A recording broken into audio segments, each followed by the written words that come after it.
마태복음 21장 1절에서 11절 말씀 한 절씩 교도하도록 하겠습니다. 그들이 예루살렘에 가까이 가서 갈람산 백박에에 이르렀을 때에 예수께서 두 제자를 보내시며 이르시되 너희는 맞은편 마을로 가라. 그리하며 곧 매인 나귀와 나귀 새끼가 함께 있는 것을 보리니 풀어 내게로 끌고 오라. 만일 누가 무슨 말을 하거든 주가 쓰시겠다 하라. 그리하면 즉시 보내리라 하시니 이는 선지자를 통하여 하신 말씀을 이루려 하심이라. 일러스되 시온 딸에게 이르기를 내 왕이 내게 임하나니 그는 겸손하여 낙이 곧 멍에 매는 짐승의 새끼를 탔도다 하라 하였느니라. 제자들이 가서 예수께서 명하신 대로 하여 나귀와 나귀 새끼를 끌고 와서 자기들의 겉옷을 그 위에 얹음에 예수께서 그 위에 타시니 무리의 대다수는 그들의 겉옷을 길에 펴고 다른 이들은 나뭇가지를 베어 길에 펴고 앞에서 가고 뒤에서 따르는 무리가 소리 높여 이르되 호산나 다윗의 자손이여 찬송하리로다. 주의 이름으로 오시는 이여 가장 높은 곳에서 호산나 하더라. 예수께서 예루살렘에 들어가시니 온 성이 소동하여 이르되 이는 누구냐 하거늘 함께 읽겠습니다. 무리가 이르되 갈릴리 나사렛에서 나온 선지자 예수라 하니라. 아멘. 여러분, 오늘은 종려주일입니다. 이 종려주일의 근원은요, 이스라엘이 이제 로마로부터 압제를 당하는 중에 예수님께서 예루살렘으로 입성을 하시죠. 그런 가운데에 유대인들이 예수님이 들어오심을 보고 환영하면서 종려나무 가지를 흔들며 호산나 다윗의 자손이여 우리를 구원하소서라고 외칩니다. 그래서 그 날을 가지고 우리는 종려주일이라 부르고 이제 내일부터는 이제 고난 주간이 이제 시작이 되는 것이죠. 근데 여러분, 매년 우리가 고난 주간을 보내면서 어떻게 보내는 것이 이 고난 주간을 하나님 앞에서 거룩함으로 잘 보낼 수가 있을까요? 필리핀에서는 고난 주간만 되면 자신의 몸을 이렇게 십자가에 못 박으면서 피 흘리면서 실제로 그렇게 행동을 하면서 고난 주간을 보내기도 합니다. 그런데 우리는 그렇게 할 수 없잖아요. 그렇죠? 예. 그러면 어떻게 이 고난 주간을 보내는 것이 하나님의 뜻 안에서, 말씀 안에서 보내는 것인지, 오늘 주의 말씀을 통하여서 이 고난 주간이 매년마다 드리는 이 고난 주간이 아니라 하나님의 은혜에 충만한 고난 주간으로 하나님 앞에 서시는 우리 모든 믿음의 종들 되시길 간절히 축복합니다. 네, 오늘 말씀에 보시면 예수님이 이제 죽으시기 위하여 예루살렘으로 들어가십니다. 제자들에게 말씀을 이렇게 했지만 제자들은 깨닫지 못했어요. 예수님이 죽으시기 위하여 예루살렘으로 들어간다고 하니까 죽을 정도의 위험을 감수하시고 예수님이 드디어 예루살렘을 접수하러 가는구나 라고 그들은 생각했죠. 그런데 예수님께서는 이 예루살렘에 들어가시기 전에 두 제자를 이렇게 나귀 새끼가 있는 곳으로 보냅니다. 주가 쓰시겠다고 하면 이 나귀 새끼를 준다라고 이야기를 하죠. 우리는 흔히 그러면 예수님께 우리의 모든 것을 드리는 것이 마땅하다라고 생각할 수는 있지만 그냥 단순히 인간적으로만 그렇게 보지 마십시오. 예수님께서 이 나귀 새끼를 데려오는 것은 오늘 마태는 분명히 그 의미를 말씀하고 있습니다. 4절에 보면 이렇게 말씀하죠. 이는 선지자를 통하여 하신 말씀을 이루려 하심이라. 예, 그렇습니다. 구약에서 말씀하고 있는 메시아, 그 메시아가 어떤 분인지를 이루시기 위하여 지금 나귀를 데려오라라고 말씀하시는 거예요. 그래서 단순히 나귀가 어떻게 왔는지, 그 사람이 믿음이 좋았는지 안 좋았는지 그걸 찾을 필요는 없습니다. 하나님께서 말씀하신 대로, 하나님께서 언약하신 대로 이루시기 위하여 지금 뭐 하는 겁니까? 나귀 새끼가 그냥 오는 거예요.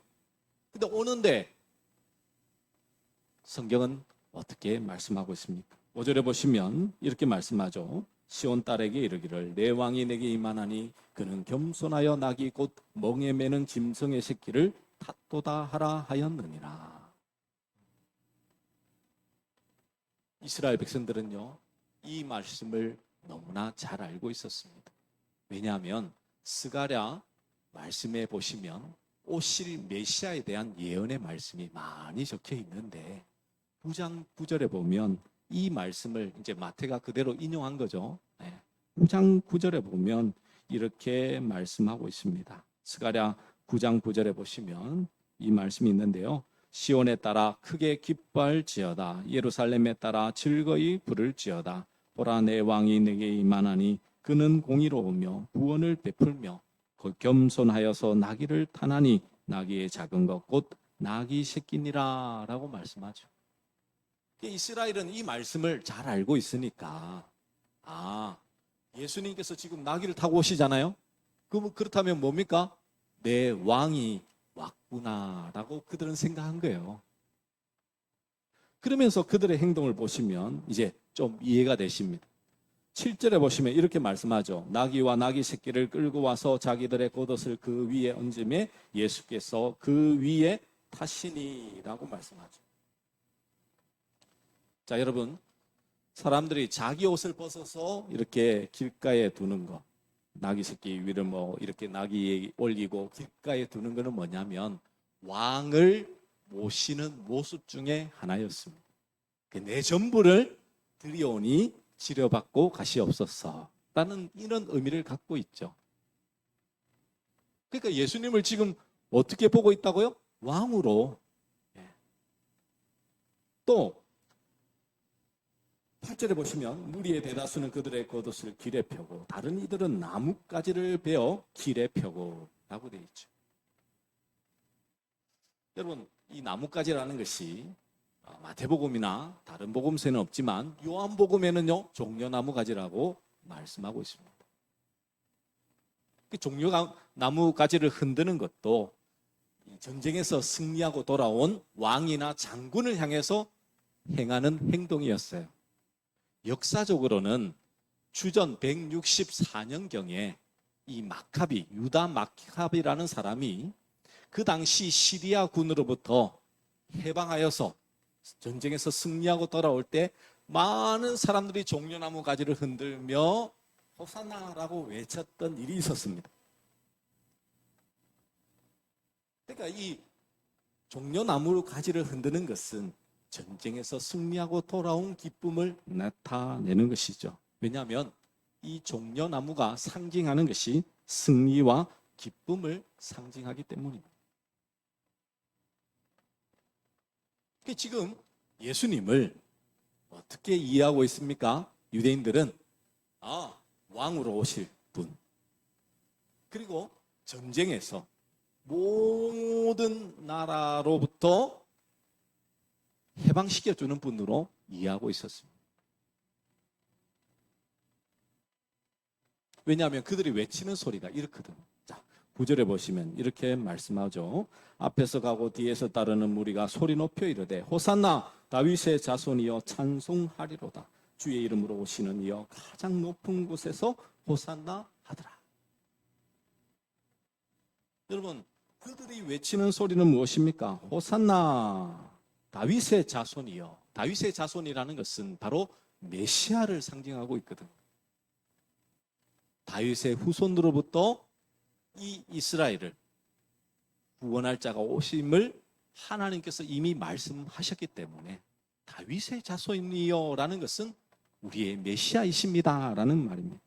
그리고 주의 이름으로 오시는 이여, 주께서 보내셨다, 보내심을 받았다, 바로 그리스도다라는 의미를 가지고 있습니다. 그러면서 호산나 외치는 것이죠. 주여 지금 나를 구원하소서라고 그들은 목 놓아 외치고 있습니다. 그렇습니다. 그들은 예수님을 왕으로, 특히나 전쟁에서 승리한 왕으로 그들은 인식하고 있었고요. 하나님께서 보내시는 메시아 그리스도임을 그들은 아마도 눈치채고 있었던 것 같아요. 그런데 그들의 이해는 정확한 것일까요? 정말 예수님을 어떤 메시아로, 그리스도로 그들은 받아들여서 지금 강구하고 있을까요? 왜냐하면요, 그들이 정말 예수님을 성경에서 말씀하고 있는 메시아로, 그리스도로 이해했다면 예수님께서 십자가에 죽으실 때 그들은 어떻게 해야 될까요? 슬퍼하기도 하겠지만 주님께서 그리스도가 십자가에 죽으시고 부활할 것을 기대하면서 소망하면서 하나님을 바라고 따라하며 살아가야 되겠죠. 근데 여러분 잘 아시겠지만 예수님이 예루살렘에 들어오실 때는 호산나 우리를 구원할 주이십니다 라고 고백했던 그들이 금요일에는 예수님을 십자가에 못 박으라고 어떻게 합니까? 소리치고 있잖아요.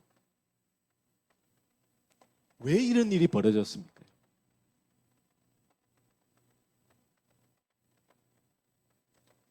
그렇다는 것은 지금 이들이 고백하고 소리치고 그들이 목마서 호산나 우리를 구원하소서라고 말하는 이 고백은요, 하나님께서 우리에게 보내신 메시아 그리스도를 정확히 지금 모르고 있는 겁니다. 모르고 있는 거예요.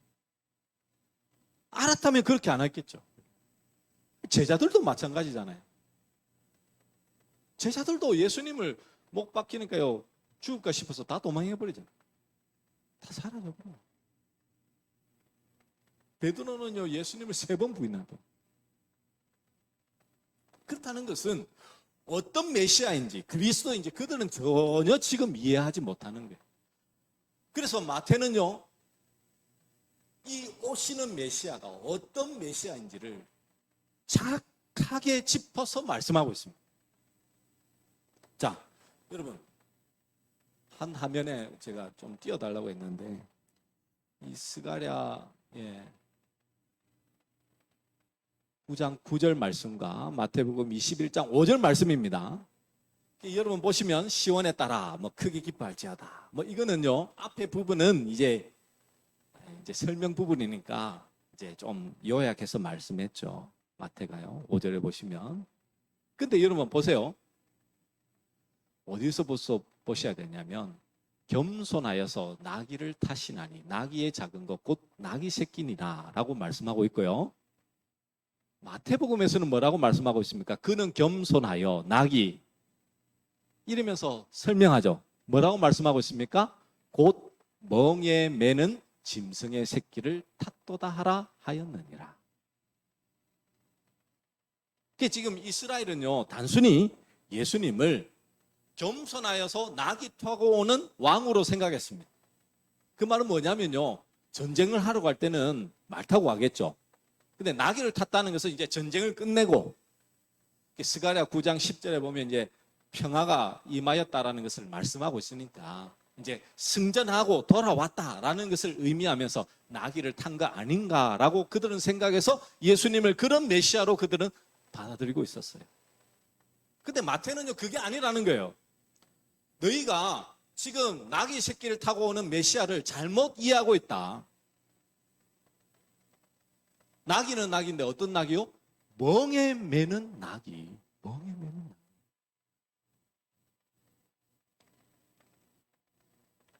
여러분 멍에 매는 나귀가 과연 무엇을 의미하고 있을까요? 여러분 이것을 이해하기 위해서는 예수님께서 왜 이 땅에 오셨는지를 이제 좀 대입하면서 보면 좀 이해가 되시겠죠. 여러분 나귀는요 여러분 잘 아시겠지만 사람이 타는 용은 아닙니다. 물론 큰 나귀들은 이렇게 사람을 태워서 이동수단으로 이용하기도 하지만 대부분은 이 힘이 좋기 때문에 운반용으로 이제 이 나귀를 잘 사용하죠. 근데 예수님은 나귀 새끼를 탔습니다. 한 번도 타본 적이 없습니다. 예수님이 가시는 길은 한 번도 가본 적 없는 길이에요. 인간이 갈 수 없는 길임을 이제 상징적으로 보여주고 있는 것이죠. 그런 예수님이 이제 나귀 새끼를 탔다라는 것은 그러면 무엇을 의미하겠습니까? 이 나귀와 함께 예수님을 하나로 지금 대입하고 있는 거예요. 그 나귀가 어떤 나귀라고요? 멍에를 매는 거예요. 예수님께서 지금 예루살렘에 들어가시는 이유가 무엇하기 위해서? 멍에를 매시기 위하여서 들어가는 나귀와 똑같은 모습이다라는 것을 말씀하고 있는 것이죠. 여러분, 멍에를 맸다라고 할 때 이 멍에가 무엇을 의미하겠습니까? 이 멍에는요, 우리가 하나님 앞에서 행하는, 우리가 인간이 노력하는 모든 인생의 노력이 될 수 있겠죠. 왜? 우리는요, 죄의 문제를 해결하지 못합니다. 근본적인 문제가 없어요. 여러분, 해결할 수가 없습니다. 여러분, 사회를 봐도 마찬가지잖아요. 아무리 법이 무서워 보십시오. 뭐 범죄가 없습니까? 뭐 사람 조금이라도 죽이면 그냥 사형 이렇게 하면 그걸 그냥 사람들이 수긍하면서 사람을 죽이면 안 되겠구나라고 합니까? 아무리 법이 무서워도요, 사람은요 죄를 지을 수밖에 없습니다. 왜요? 죄인이기 때문에. 이 죄의 문제에서 벗어날 수 있는 사람은 아무도 없죠. 그래서 인간의 노력으로 자꾸만 율법의 짐들을 자꾸 지우는. 근데 예수님은요, 그 모든 인간의 노력에서 죄의 문제를 해결하려고 하는 모든 인생의 무거운 짐을 뭐 한다고요? 지고 십자가에 뭐하러? 죽으시러 들어가는 거예요. 그것을 보고 성경은 뭐라고 말씀하고 있다고요? 겸손이라고 말씀하고 있습니다. 겸손해. 우리는 겸손해 하여서 이 나귀 새끼를 탔다는 것을 단순히 말을 탈 수 있는데, 조금 막 힘있고 아니면 마차를 탈 수 있는데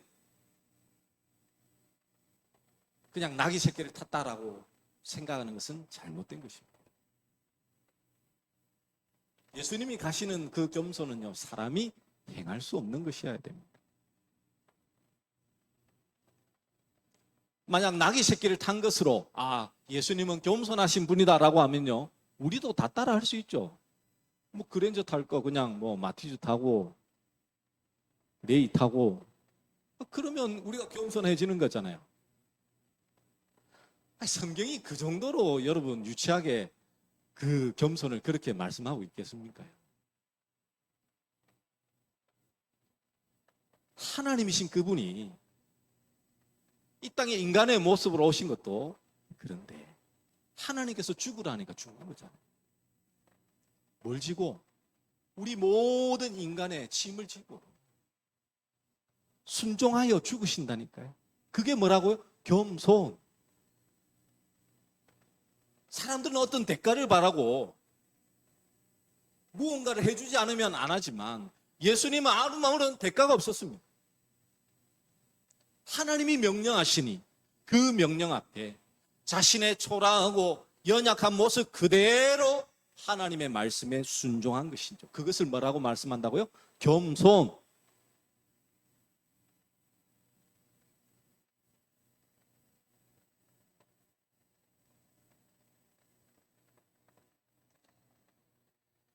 여러분, 그때에 예수님은 이 땅에 우리를 위하여 십자가에 죽으셔서 이 죄의 문제, 율법으로는 해결할 수 없는 우리의 생명의 문제를 해결해 주시기 위하여 이 땅에 오셨습니다.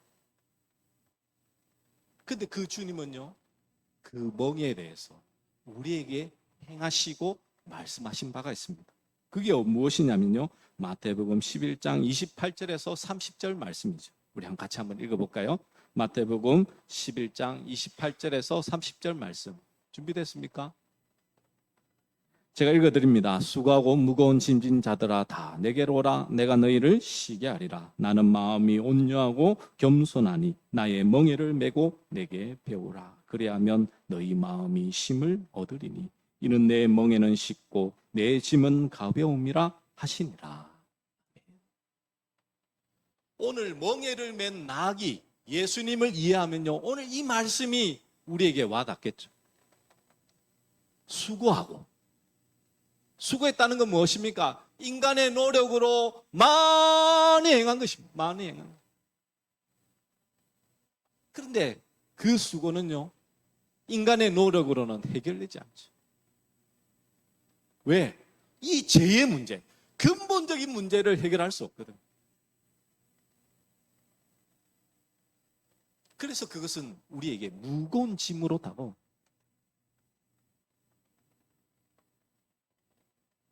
마태복음 23장 4절에 보시면 무거운 짐을 묶어 사람의 어깨에 치우되라고 되어 있습니다. 그 당시 바리새인들과 서기관들은요, 일반 백성들에게 종교적인 계명들을 얼마나 많이 세웠는지 모르. 이렇게 해야지만 구원받는다. 이렇게 해야지만 하나님이 기뻐하신다. 이렇게 해야지만 우리가 하나님 앞에 거룩하게 나아갈 수 있다. 근데 그곳으로는 우리가 진정한 쉼, 하나님 안에서의 진정한 안식을 누릴 수는 없다는 거예요. 없다는 거예요. 우리가 이 하나님의 쉼을 누릴 수 있는 유일한 길은 뭐라고요?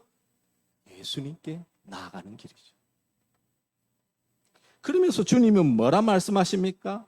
내 멍에는 쉽고 내 짐은 가볍다라고 하시면서 하시는 말씀이 나는 마음이 온유하고 겸손하니. 여기도 겸손이 나오잖아요.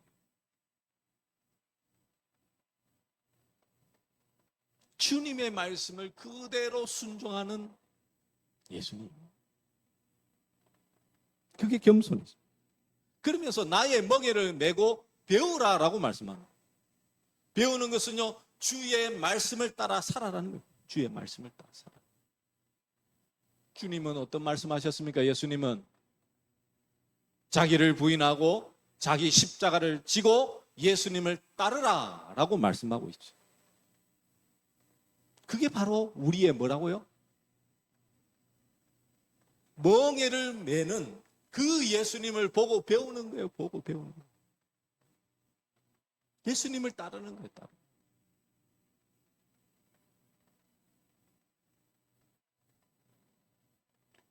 지금도 우리는요, 인생의 모든 짐을 지고 참 무거운 마음속에서 신앙생활하며 믿음생활하는 것은요, 아직까지 이 멍에가 내가 이것을 지고 있기 때문이죠.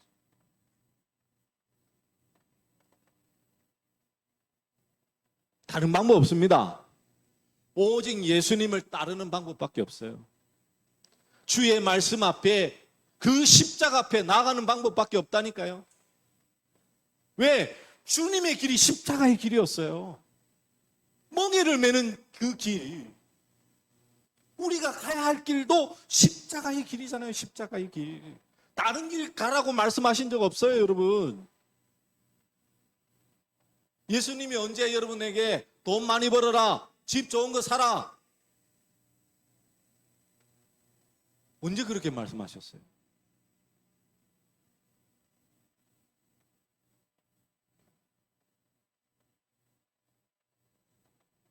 아직도 세상의 힘을 포기하지 못한 채, 돈이 있어야 힘이 나고, 자식이 공부를 잘해야 안심이 되고, 사업이 잘 돼야 기쁜 마음을 가지는 것은요, 지금 이스라엘 백성들과 똑같은 것. 예수님이 지금 어떤 분이신지 모르는 거예요. 예수님 믿으면 내 병 다 낫고 내 일이 잘 술술 잘 풀려서 만사 형통이다. 예수님 믿어봐라. 뭐 안 되는 거 있는가? 그렇게 믿고 있는 이스라엘과 유대인과 똑같다니까요, 지금 여러분.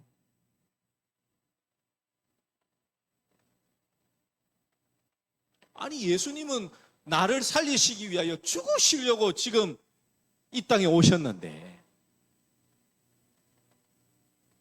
그 죽으신 예수님에 대해서는 전혀 이해하려고 하지도 않습니다. 하나님의 뜻, 그건 나와 지금 상관이 없어요. 내게 유익되지 않기 때문에. 그래서 나는 무엇 하는 겁니까? 그것보다는, 예수님의 길보다는, 십자가보다는 이 땅의 돈, 재물, 권력, 여기에 더 관심 있는 거 아닙니까?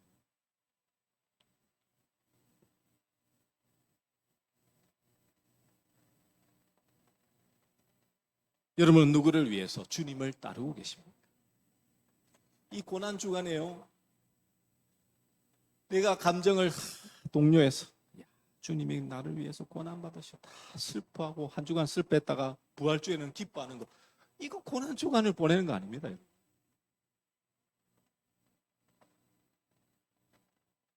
매일의 삶이요, 우리는 예수 그리스도를 따르는 자, 그 십자가의 길을 걸어가는 자가 진정한 그 고난을 이해하고 진정한 메시아이시며 그리스도이신 예수님을 참되게 믿고 따르는 자가 되는 것이죠. 그러므로 우리 원주시민교회 성도 여러분, 이 한 주간의 삶에서 여러분이 하실 일은 다른 거 없습니다. 우리가 함께 찬송으로 부를 이 찬양의 고백처럼 우리는 십자가의 전달자가 되어야 됩니다. 십자가를 전하는 자가 되어야 됩니다. 내가 죽을 수밖에 없었는데 예수님께서 나를 위하여 피 흘려 죽으시고 부활하셔서 나는 산 자가 되었다. 이 세상이 어떠든지 나는 주님으로 말미암아 나는 산다. 그걸 나타내며 그 길을 걸어가는 것이 진정한 하나님의 자녀의 모습이지 않겠습니까? 그러므로 매일의 삶 속에서 멍에를 메고 이 땅에 오신 예수님, 여러분 그 길을 가기를 원하시고 계십니까?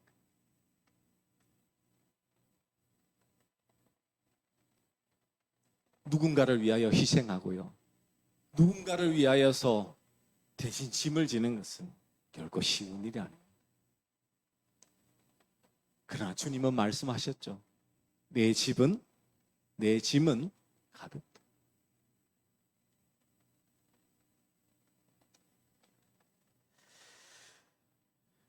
매일의 삶 속에서 주님의 길을, 그 십자가의 길을 믿음으로 한 걸음 한 걸음 하나님 안에서 잘 걸어 나가심으로 말이에요, 진정한 신자의 삶을 하나님 앞에 살아나가시는 우리 모든 믿음의 종들 되시길 간절히 축복합니다.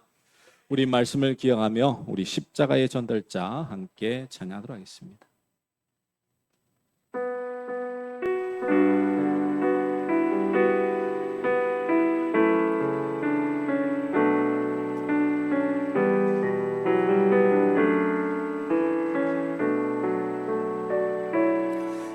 주